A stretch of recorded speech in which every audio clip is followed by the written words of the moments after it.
أحمس الأول هو الملك الذي غير مجرى تاريخ مصر وقادها من زمن الاضطراب إلى عصر القوة والمجد.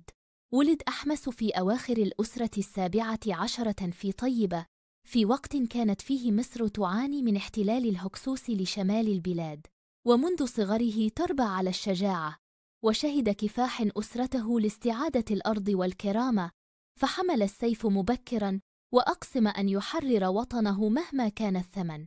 بعد وفاة أخيه سقنن رع ثم كامس، تولى أحمس القيادة وهو ما يزال شاباً، لكنه امتلك قلباً لا يعرف الخوف.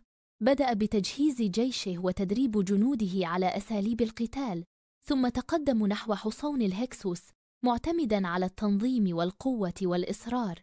كانت معركة أواريس من أهم معاركه، حيث قاتل ببسالة حتى دفع الهكسوس إلى الهرب، ثم لاحقهم حتى حدود فلسطين ليضمن أنهم لن يعودوا أبداً.